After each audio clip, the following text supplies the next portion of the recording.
Semua yang percaya dan siap diberkati Tuhan sama-sama katakan, amin. Amin. Shalom, silakan duduk saudara. Saudara, semua saudara diberkati Tuhan. Amin. Puji Tuhan. Saudara, anak-anak muda, dewasa muda di sini perlu mulai menjangkau anak-anak muda yang lain yang sudah lama tidak hadir. Mungkin mereka masih belum tahu bahwa kita sudah mulai ibadah offline ya, supaya semua anak-anak muda, anak-anak dewasa muda ini dibawa kepada Tuhan. Amin, saudaraku. Saudara, hari ini kita akan belajar satu kebenaran firman Tuhan tentang cita-cita atau dream. Dream itu bukan mimpi, tapi impian gitu ya. Coba kita lihat satu kebenaran firman Tuhan, Amsal 10 ayat yang ke-28. Amsal 10 ayat yang ke-28, silakan.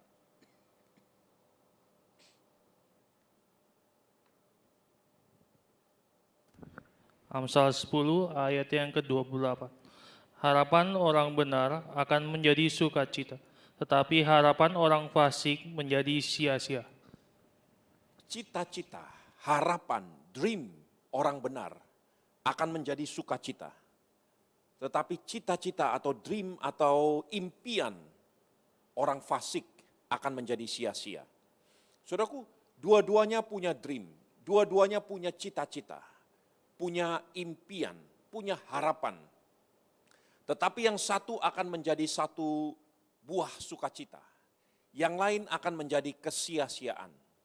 Saudaraku, semua manusia, saya percaya kalau kita satu persatu, sejak kita masih kecil sekalipun, kita punya cita-cita. Nanti besar mau jadi apa? Oh, saya mau jadi dokter. Itu kan yang konvensional. Semua anak kalau ditanya, mungkin sebagian besar bilangnya mau jadi dokter. Mau jadi pilot, mau jadi ini dan sebagainya dan sebagainya. Saudaraku, itu semua cita-cita. Ada cita-cita, harapan, dream yang ujungnya membuahkan sukacita. Ada juga yang ujungnya membuahkan kesia-siaan.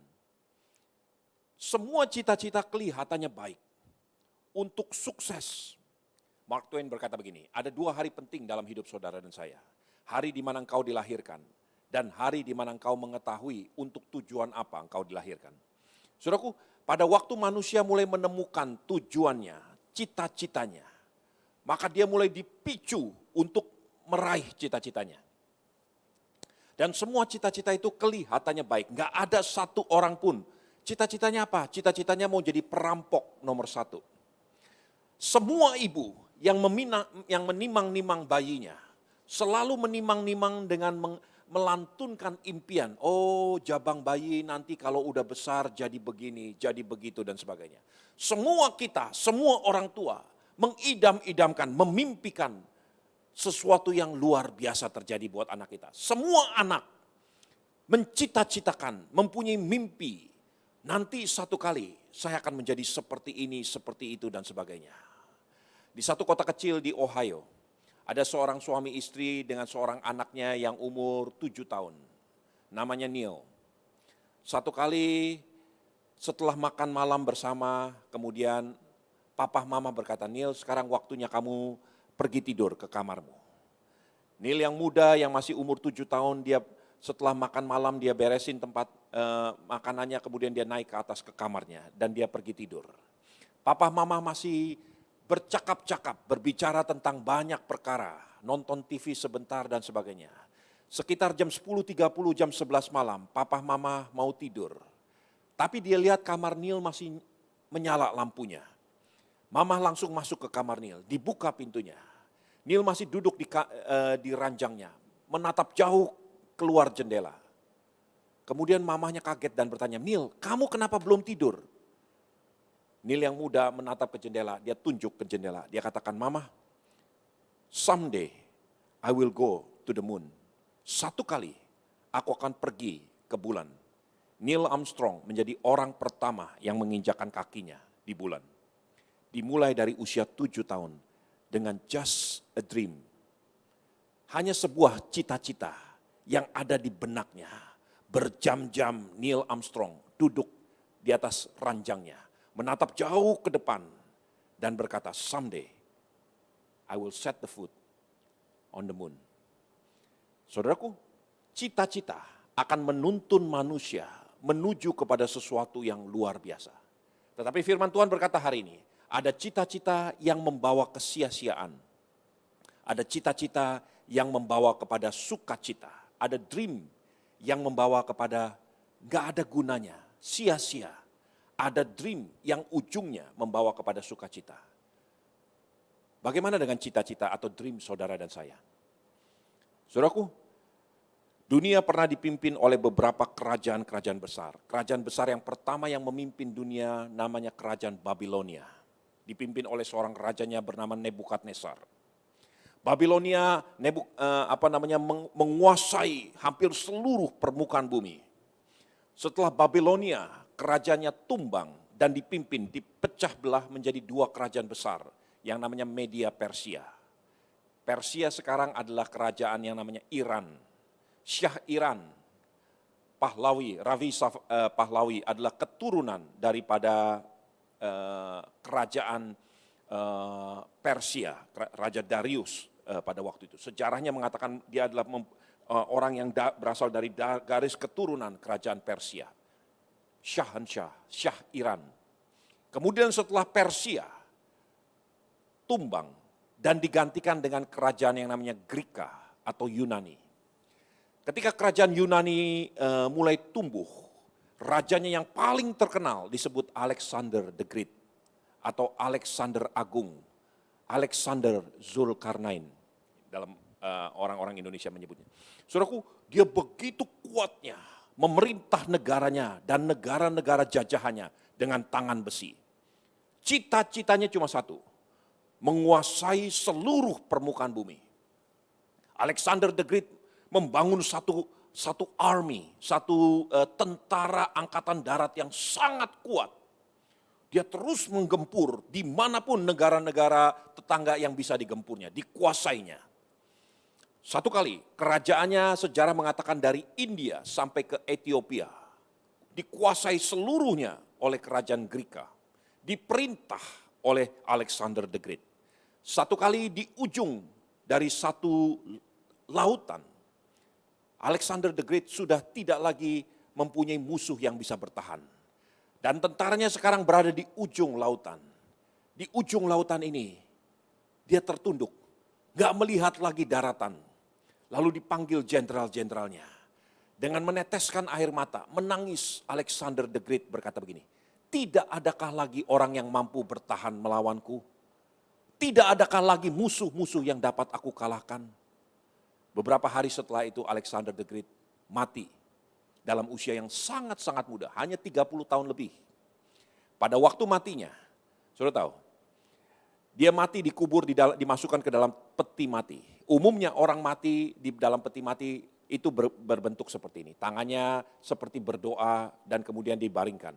Alexander the Great pada waktu dia mati, peti matinya dilubangi kanan kiri, tangannya seperti ini.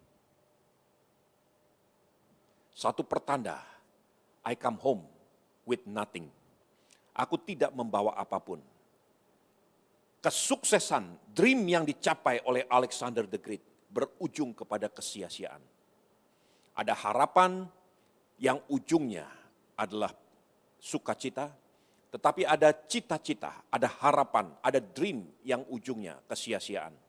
Saudaraku, bukan berapa suksesnya saudara, berapa banyak uang yang saudara berhasil capai, bukan berapa banyak degree atau kesarjanaan yang saudara berhasil capai, berapa banyak discovery yang berhasil saudara temukan. Bukan semua itu ukuran daripada keberhasilan satu cita-cita. Apakah ujung-ujungnya membawa kesia-siaan atau ujungnya membawa kepada sukacita? Nah, hari ini Gereja Tuhan, anak-anak muda, saya ingin ajak saudara untuk belajar untuk melihat kepada diri kita sendiri. Look into your own dream. Renungkan cita-cita saudara dan saya sendiri. Karena cita-cita itu akan menuntun saudara kepada hal tersebut. Tetapi belum tentu itu menuntun kepada sukacita. Bisa-bisa setelah saudara tangkap ujung-ujungnya adalah sia-sia. Jadi seperti kadang-kadang saya bayangkan seperti Rambo, saudara tahu Rambo yang menggunakan senjata mesinnya, dia tembakin semuanya. Setelah dia dapat satu anak bebek gitu ya yang lagi terbang, dia angkat, ini anak bebek saya udah berhasil tembak, lalu buat apa ya? Dimakan gak ada dagingnya, dibuang udah mati, di air keras juga nggak ada bagusnya, sia-sia. Saudaraku, ada beberapa orang yang aiming your dream, yang mengarahkan tujuan cita-citamu kepada sesuatu yang ujung-ujungnya akan menampilkan kesia-siaan. Bagaimana kita bisa memastikan bahwa apa yang saya cita-citakan, apa yang saya idam-idamkan, saya impikan, itu tidak akan mencapai sesuatu yang sia-sia. Saya ingin sampaikan satu perkara, look into the picture of your dream. Lihat lukisan seperti apa yang ada pada cita-cita saudara. Apa yang saudara lihat di dalam masa depan cita-citamu. Saudaraku, saya ingin pelan-pelan untuk mengajak saudara untuk melihat kebenaran ini. Sebab kalau saudara salah mengartikan kebenaran ini, ujung-ujungnya saudara nggak akan pernah mencapai apa-apa. Di New York ada satu gedung tinggi, namanya Rockefeller Center.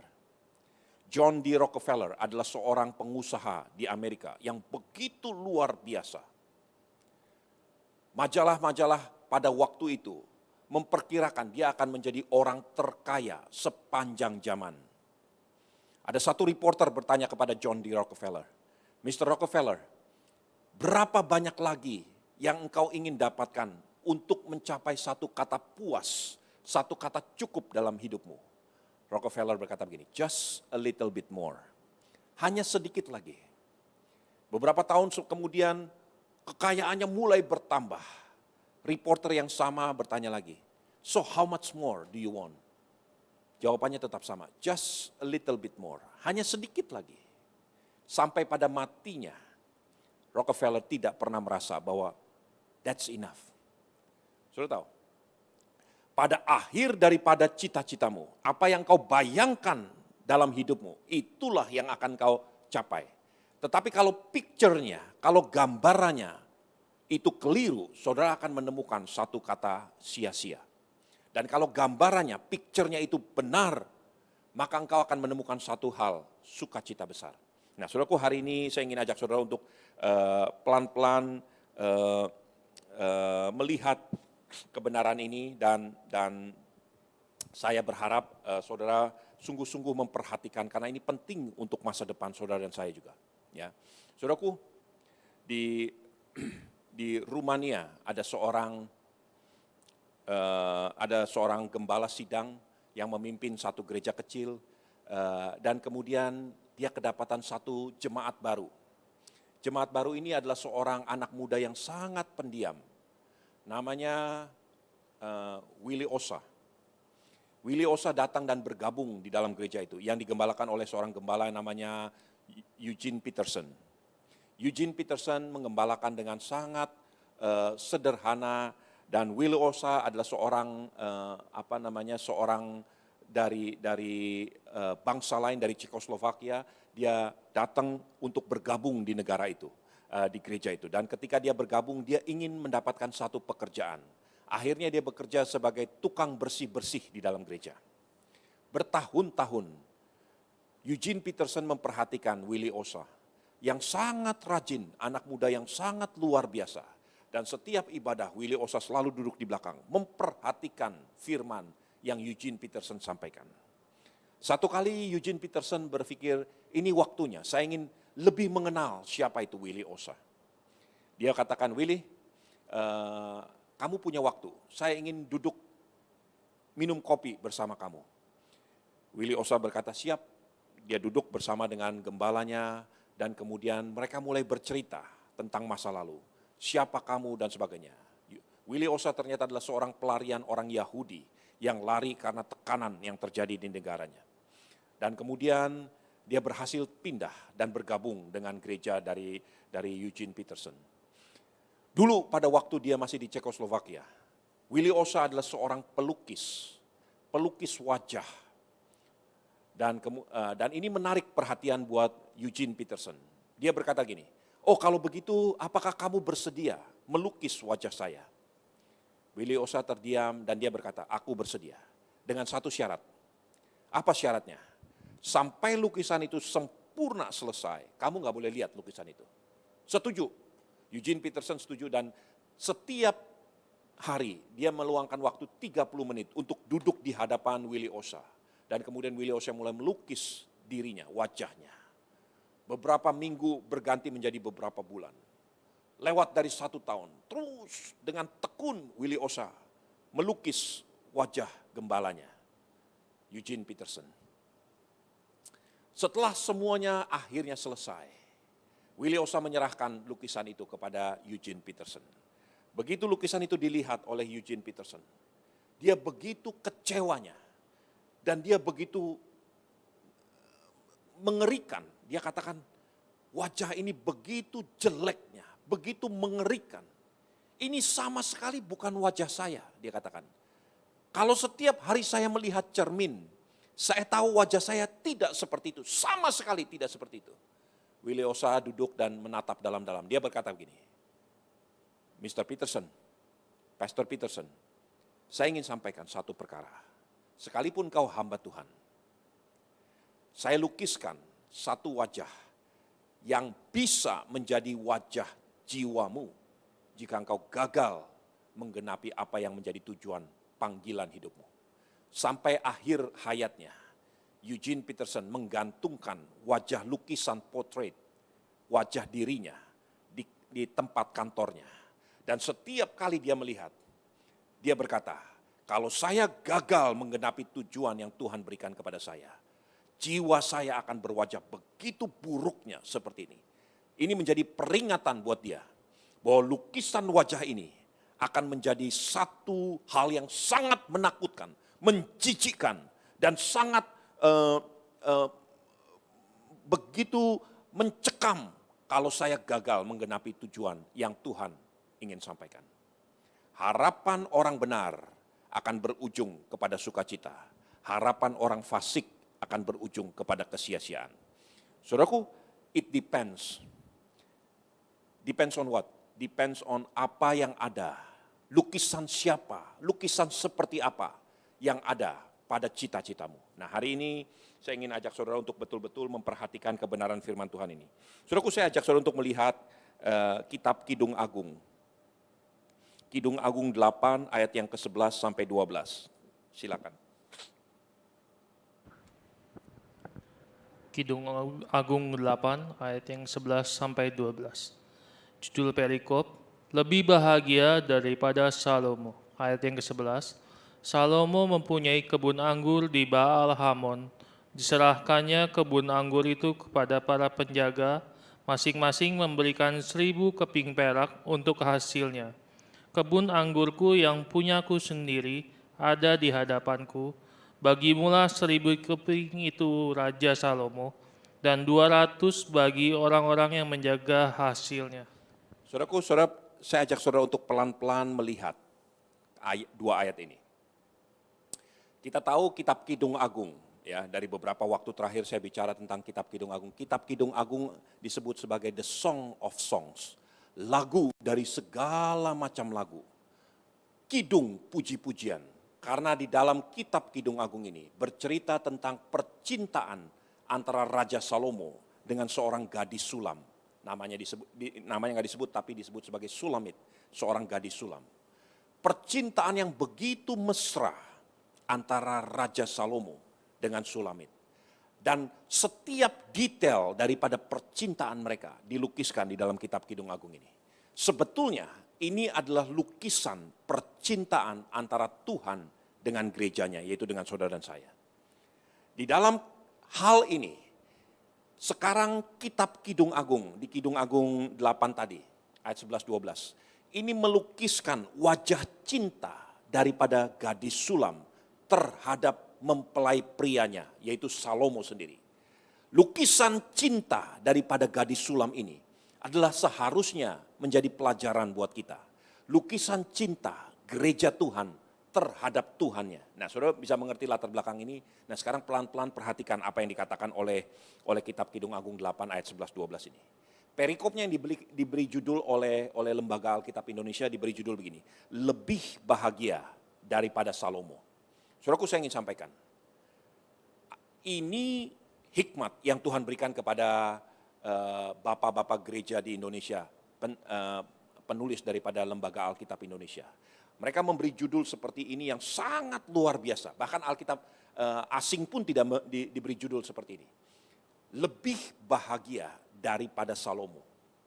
Ada sesuatu yang dimiliki Salomo, kekayaan besar, pangkat, kehormatan, dan segala-galanya, kekuasaan. Sulamit, gadis Sulam ini, punya satu dream, punya satu cita-cita, punya satu harapan. Dan bahkan buah daripada harapan cita-citanya, itu bukan hanya mencapai yang namanya sukacita. Disebut dalam kitab lukisan cintanya ini, lebih berbahagia daripada Salomo sekalipun. Nah ini lukisan wajah daripada cintanya gadis Sulam. Salomo mempunyai kebun anggur di Baal Hamon. Diserahkannya kebun anggur itu kepada para penjaga. Masing-masing memberinya 1.000 keping perak untuk hasilnya. Sampai di sini clear. Salomo, raja besar, punya kebun anggur di Baal Hamon. Dan diserahkan kepada si Udin, si Ujang, si Unang untuk dikelola. Si Udin membayar 1.000 keping perak bagi Salomo. Si Unang juga sama, si Ujang juga sama. Masing-masing memberikan 1.000 keping perak untuk hasilnya. Jadi sistem bagi hasil, gitu ya. Antara pemilik kebun anggur dengan para pengelola kebun anggur. Ayat yang ke-12. Kebun anggurku yang punyaku sendiri, ini kata gadis Sulam, ada di hadapanku. Di samping Salomo punya kebun anggur yang luar biasa, gadis Sulam punya kebun anggur milikku sendiri, ada di hadapanku sendiri. Kemudian begini, bagimulah 1.000 keping itu, Raja Salomo, dan 200 bagi orang-orang yang menjaga hasilnya. Sekalipun kebun anggur itu milik gadis Sulam, ada di hadapan gadis Sulam. Gadis Sulam berkata begini, milikmulah yang 1.000 keping perak itu. Dan 200 untuk para pekerja yang bekerja di dalamnya. Aku ambil sisanya. Entah sisanya menjadi 2.000 atau 1.000 atau 200, 300. Yang penting bagian milik Raja Salomo diberikan 1.000 keping perak. Dan bagian untuk para pekerja diberikan 200. Coba saudara bayangkan dan pikirkan sejenak. It doesn't make sense. Gak masuk akal, saudaraku. Kenapa harus diberikan kepada Salomo? Bukankah ini kebun anggurku, milikku sendiri, berada di hadapanku. Dari, kalau di Indonesia dikenal yang namanya hak de jure dan hak de facto. Hak de jure adalah hak sesuai dengan hukum, sesuai dengan bukti kepemilikan sertifikat. Hak de facto adalah hak penempatan, karena saya yang menempati. Kalau saudara punya sebidang tanah nggak ditempati kosong, kemudian ada orang-orang yang menduduki tempat itu, saudara usir dia pun, saudara harus bayar yang namanya biaya kerohiman. Karena de facto dia yang menggarap tanah itu. Sehingga orang-orang pengusaha membuat tanah itu dipagar dengan pagar tembok, supaya tidak diduduki oleh sembarangan orang. Nah saudaraku, apa yang ada di gadis Sulam, itu kebun anggur milikku sendiri. De jure adalah hak dia. Dan berada di hadapannya, dia duduki sendiri. De facto juga ada menjadi miliknya. Kebun anggur itu tidak diganggu gugat. Semua berada di dalam kekuasaan daripada gadis Sulam. Kemudian dia mengambil keputusan, milikmulah 1.000 keping perak ini. Seakan-akan kebun ini milik Salomo. Dibayar 200 keping perak untuk para pekerja. Coba saudara bayangkan seperti ini. Orang seperti apa kira-kira gadis Sulam itu?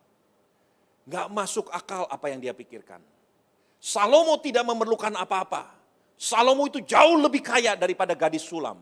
Salomo itu lebih berkuasa daripada gadis Sulam. Dia punya begitu banyak kebun anggur di seluruh wilayahnya. Dia bahkan mengupah orang-orang untuk bekerja di dalam kebun anggurnya. Berbagi hasil dengan kebun anggur miliknya sendiri. Tetapi gadis Sulam mempunyai konsep berpikir yang total berbeda. Kebun anggurku yang milikku sendiri berada di hadapanku.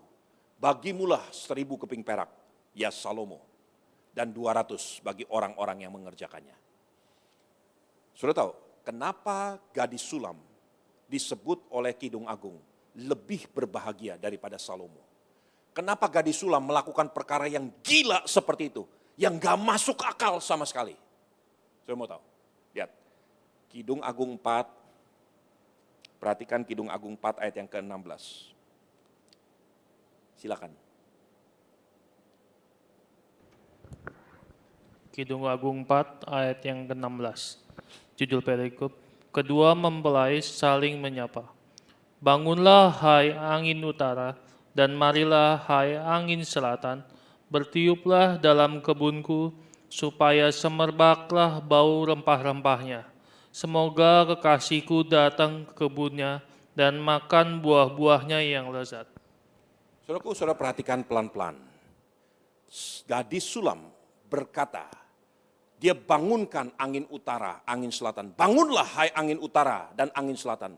Bertiuplah di dalam kebun anggurku, supaya semerbaknya sampai ke hidung Salomo. Dan dia menikmati buah-buahnya di dalam kebun anggurnya. Saudaraku, satu perkara yang membedakan gadis Sulam dari sekian banyak gadis-gadis putri-putri Yerusalem. Kalau beberapa kali saudara baca kitab Kidung Agung, saudara akan menemukan berkali-kali, kusumpahi engkau hai putri-putri Yerusalem. Semuanya berkali-kali ada reference kepada putri-putri Yerusalem. Satu putri yang berbeda, karakternya, tingkah lakunya, pola pandangnya adalah gadis Sulam. Gadis Sulam itu secara fisik dikatakan oleh kitab Kidung Agung tidak terlalu cantik. Kulitnya hitam karena kebakar matahari. Tangannya kasar karena dia bekerja di kebun. Tetapi Salomo begitu cintanya kepada gadis Sulam ini. Karena karakternya begitu cantiknya luar biasa. Gadis Sulam ini berkata angin utara, angin selatan, bertiuplah di kebun anggurku. Supaya semerbaknya rempah-rempahnya tercium oleh Raja Salomo. Dan supaya dia menikmati buah-buahnya di dalam kebunnya ini. Saudaraku, saya ingin sampaikan. Yang ada di benak gadis Sulam, yang ada di impiannya, di harapannya, gambar yang dia lihat adalah gambar Raja Salomo. That's the reason. Itulah sebabnya. Semua tingkah lakunya dilakukan untuk Raja Salomo. Saudaraku, ini lukisan sebetulnya buat gereja Tuhan, buat saudara dan saya. Masing-masing saudara diberi yang namanya kebun anggur oleh Tuhan. Diberi yang namanya kekuasaan untuk menguasai satu teritori, satu perkara, satu hal. Entah itu di ilmu kedokteran, di usaha saudara, di bisnis saudara, di pelayanan saudara, apapun itu. That is your vineyard, itu kebun anggurmu. Tetapi picture, gambar yang kau lihat di dalam kebun anggurmu, itu akan menentukan hasilnya sia-sia atau hasilnya sukacita. Bagi gadis Sulam, Alkitab menyatakan lebih berbahagia bahkan dari Salomo sendiri. Dari orang yang mempunyai begitu banyak kebun anggur. Karena apa? Dia melihat satu picture yang berbeda, yang tidak dilihat oleh orang-orang lain. Saudaraku, saya ingin sampaikan. Hari ini anak-anak muda, saya nggak tahu seberapa jauh you are working on your dream. Apa saudara mungkin punya atau tidak punya dream di dalam pikiran saudara. Tetapi kalau saudara belum punya, hari ini adjust your dream. Perbaiki gambar yang ada, lukisan yang ada dalam cita-citamu. Sejak saya bersaksi di hadapan Tuhan, sejak saya masih muda, masih umur 4-5 tahun, saya tahu orang tua saya itu susah luar biasa. Mereka bangun jam 1 pagi, jam 2 pagi, klotak, bikin pisang goreng, bikin roti, bikin ini dan sebagainya. Jam 4:30, papa mulai pergi naik motor skuternya, menjajakan, menitip barang-barang yang dimasak pagi-pagi tadi, setengah malam tadi. dititip di pasar-pasar. Nanti jam 4 sore dia kembali lagi dengan motor skuternya yang tidak laku dibawa pulang. Kalau yang nggak laku begitu banyak, itu menjadi makan malam kita. Anak-anak sudah tahu kalau bawa barang pisang goreng yang banyak nggak laku, nggak mungkin dibuang. Itu menjadi makanan kita tiap-tiap sore. Sudah tahu, saya bertumbuh makan pisang goreng yang dimakan malam hari, dimasak jam 1 pagi. Ini menjadi bagian daripada hidup saya. Saya punya cita-cita, saya punya kemauan. Beberapa orang punya kemauan seperti itu. Saya nggak mau miskin seperti papa. Di benak saya katakan di hadapan Tuhan, saudaraku. Cita-cita saya pingin berhasil supaya papa nggak usah kerja lagi. Supaya mama nggak usah banting tulang seperti ini. Saudaraku, umur 23 tahun, saya menyelesaikan sekolah saya. Kemudian saya ambil master dan saya selesaikan umur 25-26 tahun. Setelah saya selesai, setengah tahun setelah saya selesai, saya minta papa mama saya untuk tidak lagi bekerja. Tinggal bersama-sama dengan kami. Waktu itu kami tinggal di Bandung, kemudian pindah ke BSD sampai sekarang. Sampai mereka meninggal, saudaraku. Sampai dua-duanya dipanggil pulang. Tidak pernah satu hari pun saya abaikan cita-cita, tanggung jawab, komitmen yang saya buat.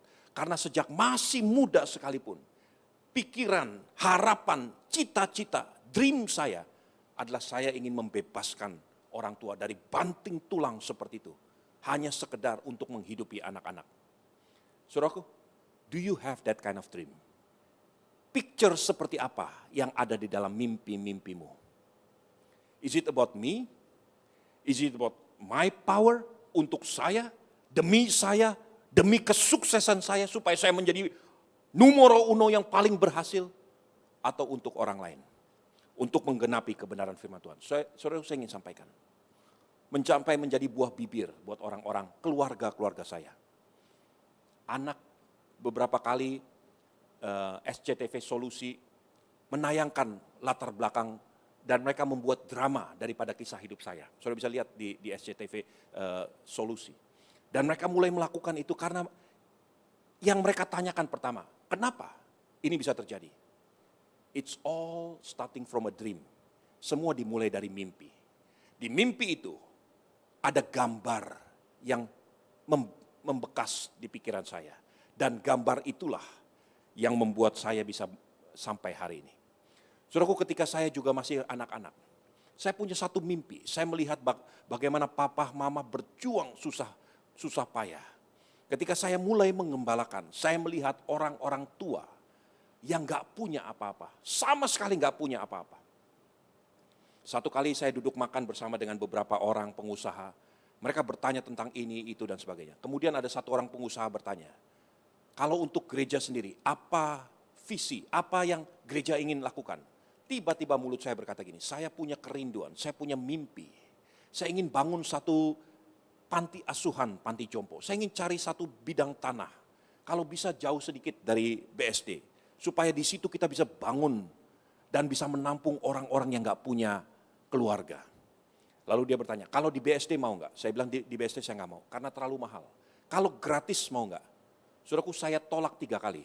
Di sebelah saya bapak rohani saya, Pendeta Daniel Alexander. Dia tegur saya, dia katakan, Steven, you gak boleh sombong begitu. Dia gak memberi buat kamu. Dia meresponi visi yang Tuhan tanamkan dalam hatimu. Hari itu saya terima. Persis 9 bulan 10 hari gereja berdiri. Dan sampai hari ini Kemah Bet Shalom dibangun. Dimulai dari satu visi, dari satu picture of a dream. Saudaraku, saya ingin sampaikan, kalau anak tukang kue, anak orang gak punya seperti saya, bisa Tuhan pakai, apalagi saudara. Orang yang gak bisa apa-apa, Tuhan bisa pakai. It's just a dream, starting with a dream. Saudaraku, saya punya waktu beberapa menit, saya ingin cerita satu kisah. Ada sebatang tunas muda, sebatang pohon badam yang tumbuh di tengah hutan.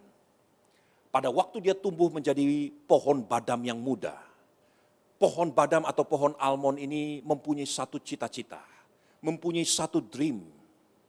Di dalam cita-citanya, dia ingin berguna bagi satu pribadi. Dia ingin mengabdi dirinya bagi satu pribadi. Dia ingin berbuah, dia ingin menjadi besar. Satu kali cita-citanya mulai membuahkan hasil. Pohon almond ini dipungut oleh seorang petani yang kebetulan lewat di tengah hutan itu. Setelah dipungut, dibawa pulang, ditanam di belakang rumahnya. Disirami, diberi pupuk, dibiarkan kena matahari. Lama-kelamaan pohon ini menjadi besar dan kuat. Dia mulai melihat Tuhan akan mengabulkan cita-citanya. Supaya dia menjadi berguna, menjadi buah bibir, memberi makan kepada sang petani yang sudah berbuat baik bagi dirinya. Tiba-tiba pada satu sore, batang pohon itu dipangkas total seluruh ranting-rantingnya. Tinggal batang panjang ke atas. Dia berpikir, habislah cita-cita saya. Bukan hanya itu, dia dibengkokkan di ujungnya dan diikat. Berbulan-bulan dia dalam keadaan bengkok dan terikat. Tubuhnya mulai menjadi bungkuk dan terikat. Dia pikir, saya akan menjadi habis. Kemudian pada satu sore setelah tubuhnya menjadi kuat tapi dalam keadaan bengkok, pangkal tubuhnya dipenggal oleh sang petani, dan dia betul-betul total tidak berguna lagi. Sekarang nggak mungkin lagi dia menghasilkan buah-buah yang berkelimpahan. Kemudian dia dijadikan tongkat menemani sang petani. Dia pikir, oke, kalau toh saya tidak bisa menghasilkan buah, minimal saya bisa menopang sang petani tua yang setiap hari harus pergi ke pasar, pergi ke sana ke sini. Dengan tongkat ini dia bisa berjalan menemani sang petani yang kakinya sudah mulai menjadi kurang kuat. Lama-kelamaan tongkat itu mulai lapuh karena berjalan terus-menerus, terkena pasir, terkena debu, terkena air. Lama-lama tubuhnya mulai rapuh. Satu kali ketika tubuhnya mulai rapuh, ada satu event terjadi. Dan kemudian sang petani tua ini masuk ke dalam satu tenda. Di depan tenda itu, di dalam tenda itu dia lemparkan tongkat itu bersama dengan semua tongkat-tongkat yang lainnya. Yang sama sekali tidak ada gunanya. Semuanya sudah lapuh dan di depannya ada api menyala-nyala. Dia pikir hari ini adalah hari terakhir saya hidup. Habis total, saya bukan pohon, saya tidak punya akar, dan sebagai tongkat saya pun sudah lapuh, sudah terlalu tua. Bahkan sang petani tua sudah tidak lagi membutuhkan saya. That's it. That's the end of my life. The end of my story, dia pikir. Tetapi pada malam itu, sesuatu yang aneh terjadi. Ada sesuatu yang mengalir di dalam tubuhnya. Dan dia sendiri gak mengerti kenapa tubuhnya berubah. Tiba-tiba dia merasakan sesuatu yang lama sudah tidak lagi dirasakan. Yaitu seperti tubuhnya menghisap sari-sari makanan. Dan dia merasakan itu dulu puluhan tahun ketika saya menjadi sebatang pohon yang berdiri tegak, berdiri menjulang tinggi. Sekarang saya sebagai batang tongkat yang tidak berguna dan sudah lapuh. Dan dia merasakan tubuhnya, kulit-kulit batangnya mulai tumbuh kembali dengan begitu supranatural. Dan pada malam itu tiba-tiba sesuatu yang tidak masuk akal terjadi. Tubuhnya mengeluarkan satu kuntum baru dan berbunga dan berbuah. Saudara, saya ajak saudara melihat Bilangan 17.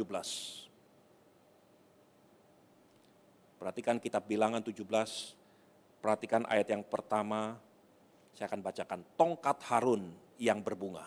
Tuhan berfirman kepada Musa, katakan kepada orang Israel, suruhlah mereka memberi kepadamu satu tongkat untuk setiap suku. Semua pemimpin mereka harus memberikannya, suku demi suku, seluruhnya 12 tongkat. Lalu tuliskan nama setiap pemimpin pada tongkatnya.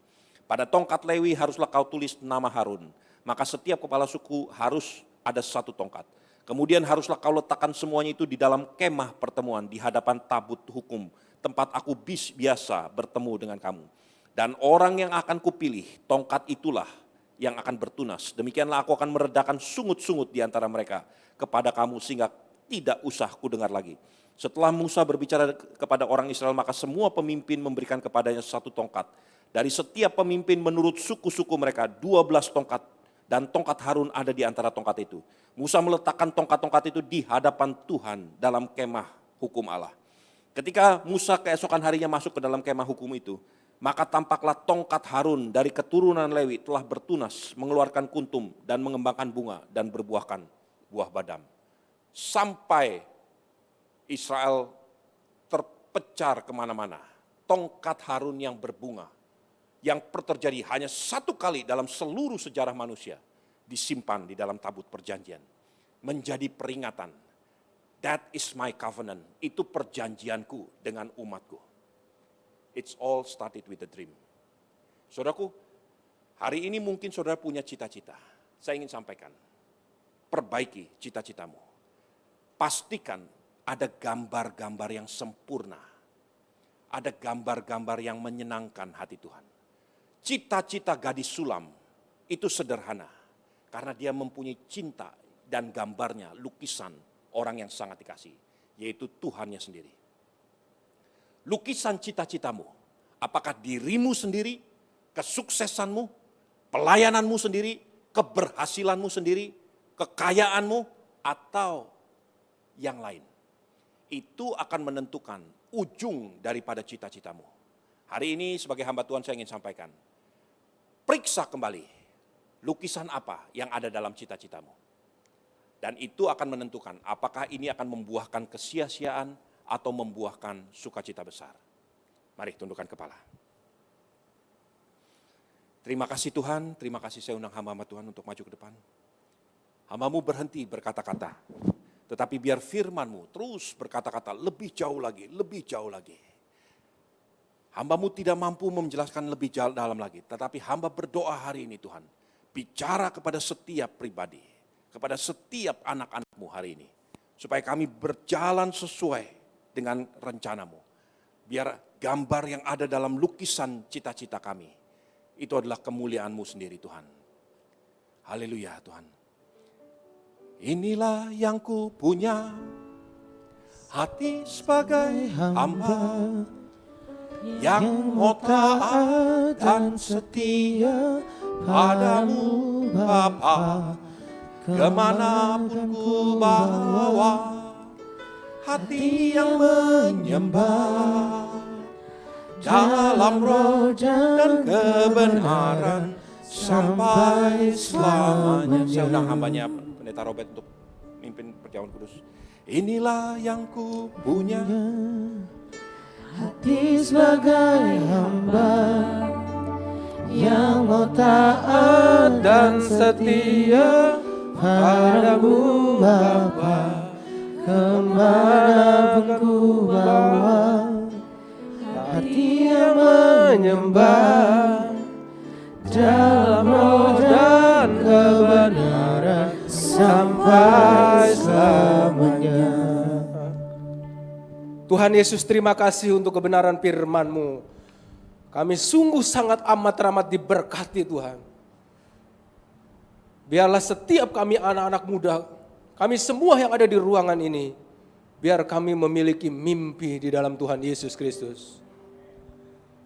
Biarlah firman-Mu menjadi rema buat kami semua. Mulai masa muda anak-anak-Mu di tempat ini, mereka mulai Engkau taruhkan hati dan mimpi untuk menjadi berkat, untuk menjadi dampak dalam hidup mereka di masa yang akan datang. Hidup mereka diberkati Tuhan. Nama Tuhan diberkati, dipermuliakan lewat hidup anak-anak-Mu di tempat ini. Terima kasih Tuhan, pakai terus hamba-Mu Pasipan. Urapi hamba-Mu ini Tuhan yang luar biasa yang memiliki hati Bapa. Kami bersyukur Tuhan, berkati selalu rumah tangganya, pengembalaannya, pelayanannya. Dalam nama Tuhan Yesus, apa yang dia kerjakan Tuhan buat berhasil. Terima kasih. Tuhan, kami akan masuk dalam perjamuan kudus-Mu Tuhan Yesus. Urapi hamba-hamba-Mu, pelayan-Mu Tuhan. Urapi kami semua. Dalam nama Tuhan Yesus Kristus. Haleluya. Silakan hamba-hambanya.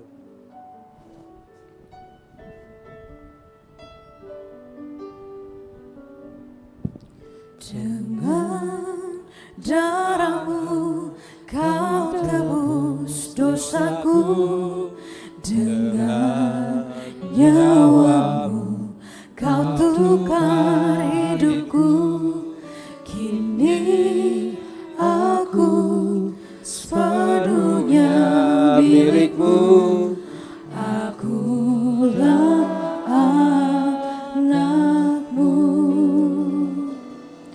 Yesus, Yesus, Yesus, ku berseru. Yesus, Yesus, ku panggil namamu. Pengabdianku hanya padamu. Yesus, Yesus, Engkaulah Bapa-Ku.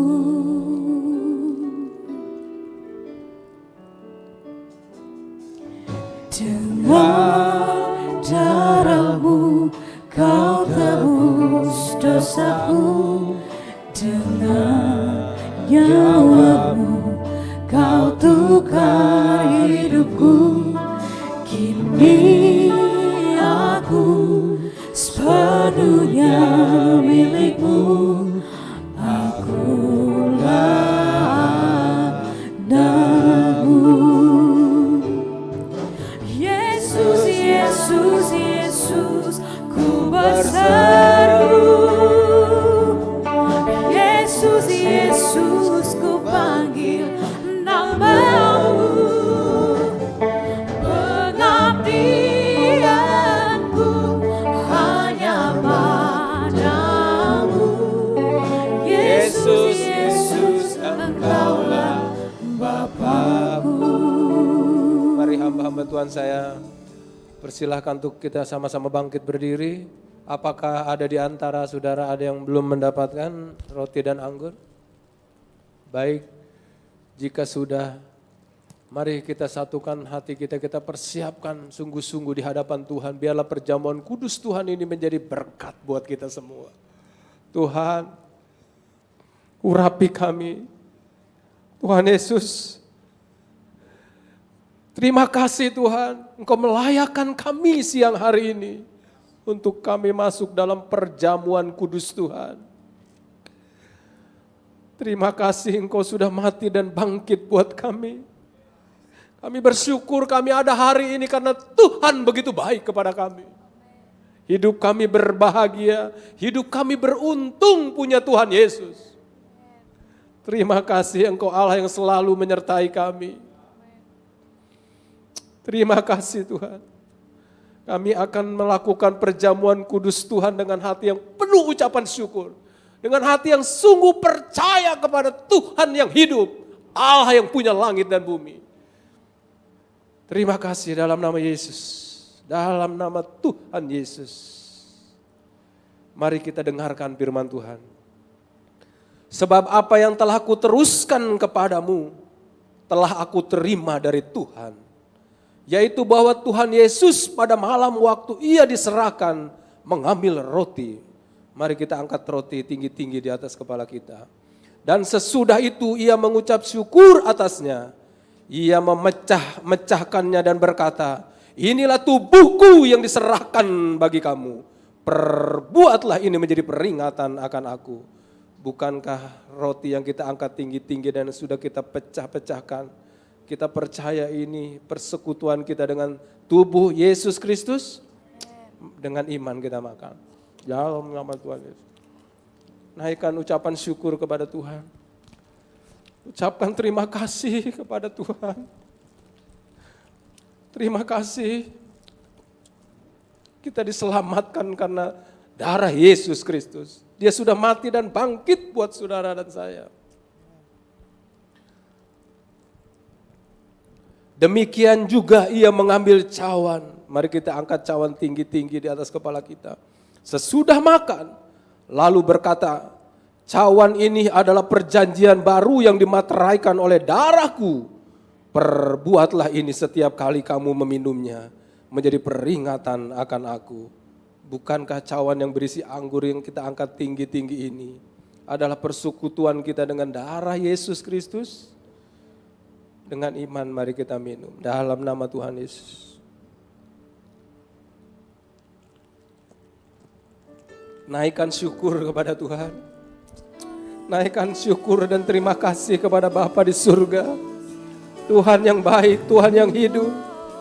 Orala basyakarabata kianamo sakota karyabas. Terima kasih. Terima kasih Tuhan. Terima kasih Tuhan, terima kasih Tuhan.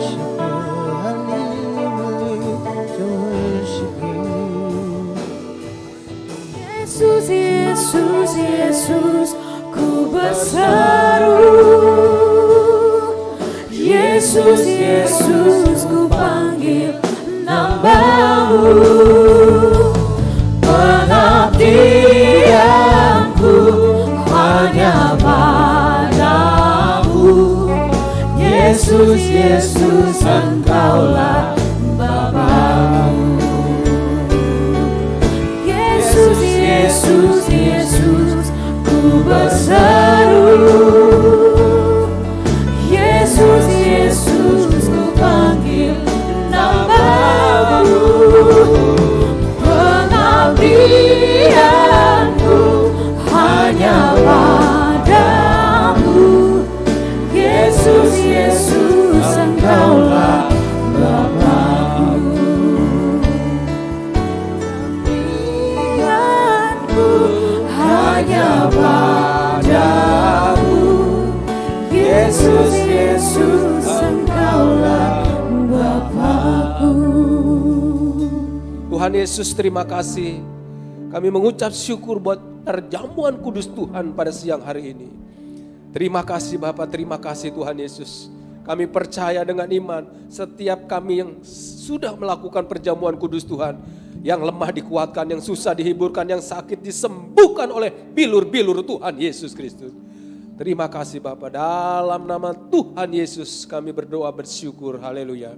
Silakan hamba Tuhan duduk. Saya undang hambanya yang akan ditabiskan, Pak Gembala yang mendoakan. Mari kita naikkan pujian kembali. Dodi ya, yang akan ditabiskan.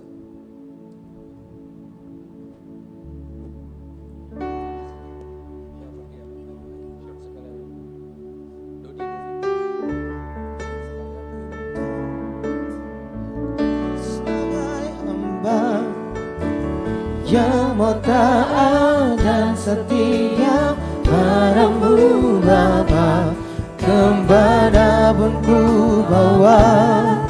Mari semua bangkit berdiri. Menyembah di dalam roh dan kebenaran sampai selamanya. Di dalam nama Tuhan Yesus Kristus hari ini, Dodi, kau ditabiskan sebagai hamba Tuhan.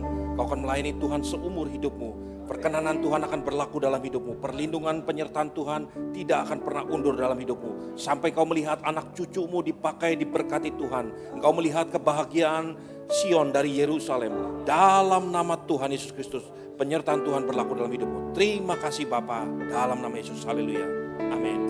Inilah yang ku punya, Hati sebagai hamba yang mau taat dan setia padamu Bapa. kemanapun ku bawa. Hati yang menyembah dalam roh dan kebenaran sampai selamanya. Sekarang gereja Tuhan, angkatlah kedua tanganmu. Pulanglah dan terimalah berkat-berkat terbaik daripada Allah Bapa, Allah Putra, Allah Roh Kudus. Belas kasihan dan penyertaan Tuhan kita Yesus Kristus ada padamu mulai hari ini sampai selama-lamanya. Diberkati keluar masukmu, diberkati pekerjaan tanganmu. Tuhan menyertai hidupmu dalam nama Tuhan Yesus Kristus. Semua yang percaya dan sudah diberkati sama-sama katakan amin. Terima kasih Yesusku, terima kasih Yesusku. Puji syukur hanya bagi Tuhanku. Terima kasih Yesusku, terima kasih Yesusku. Puji syukur hanya bagi Tuhanku. Puji syukur hanya bagi Tuhanku. Puji syukur hanya bagi Tuhanku.